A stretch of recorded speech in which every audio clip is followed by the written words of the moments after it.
the Christians who are, I think they are pious because they don't know what Islam is, the true reality. Right. And they are believing it, and they may or may not be experienced by spiritually treated by God, as they say that Jesus came to them and they had conversation, this and that. What I believed is that it is because they don't know Islam, and that might happen. And now if, for instance, that person is conveyed by the true reality, true message of Islam, should that experience or treatment of God stop? Or which treatment of God?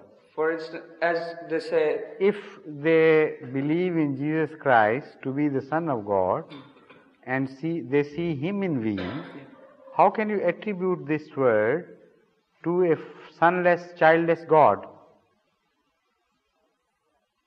He has no child, and they attribute Godhood to an imaginary figure, that is Jesus Christ. The one who is supposed to be Son of God, he is just an imaginary figure. No Son of God ever existed. So they believe in an imaginary thing, and how can you believe that Allah Himself saw to it that that imaginary person appears to him on his behalf? So this vision has no relationship with God. It is a different phenomena altogether. And that phenomena is the phenomena of illusions. There is an illusory world which man sometimes sees from time to time, and it is very similar to Kushuf. Hazrat Masih Maud has written a book, Haqiqatul Wahi, and also in other books he has mentioned this subject, spoken on this subject or written on this subject, and he distinguishes very clearly between the ordinary human phenomena of seeing visions and imagining things, and the phenomena which is revealed by God. Now please sit down, I'll explain something else as well now.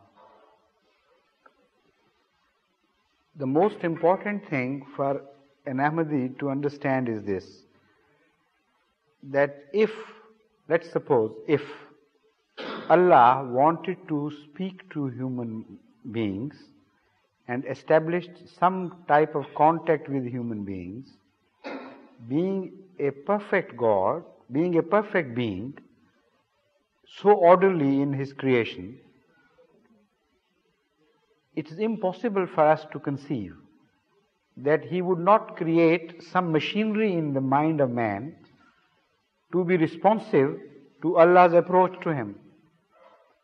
He must provide man with some machinery which would enable him to come into contact with God. So that machinery is already there in our minds and in our hearts. That is the machinery which gets activated normally and begins to see visions and dreams. But those ordinary dreams are distinctly different from the dreams shown by God when this machinery is completely taken over by Allah's forces. So machinery had to be there. This is why you see visions and dreams apart from the religious phenomena. So, but that is like a radio station in which a radio station sends definite messages, and they cannot be received without a radio set. Now, if one particular government has established a radio station, and some people are having radio sets to receive that particular station, it may happen that occasionally they receive some other calls from some other radio stations as well, for which they were not intended.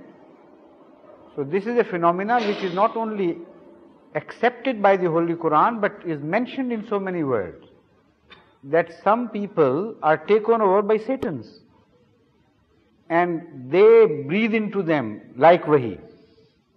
So if the machinery was not there, how could Satan take over and breathe into somebody something? So that positively establishes that not only the machinery has been provided to man, but it can be activated without ilham and without a message from God.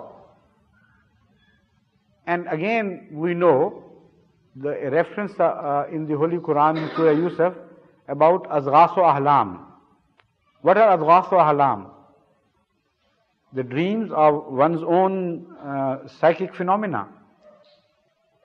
So all these things should be understood fully before you begin to debate this issue with the non-Muslims. You must accept that there is an ordinary phenomena provided by God which gets activated from time to time, but not necessarily in contact with Allah. When it comes into contact with Allah, then it produces very special things. They have their own stamp. Now you can again refer back to the illustration of a radio station and a radio set. A radio set can receive 101 radio stations, so it doesn't mean that there is such a confusion now that nobody can ever know what BBC is and when BBC speaks. When the BBC comes into action, is begun to be received by a radio set, then BBC tells itself what it is. It has its own clear signs, it has its own style and everything. So how can you imagine that God has no style, no stamp, and He would be confused with Satan and other things? Only those who have had the experience, they can tell. What is the voice of God, how it speaks, what signs it carries, what positive proof it has.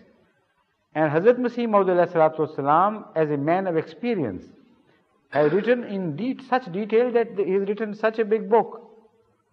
So instead of asking these questions casually in a short session like this, Ahmadis should first go through these books, where Hazrat Masih Maud ﷺ has dealt with the subject in such detail that he has not left even the finest point, compared with every possible situation.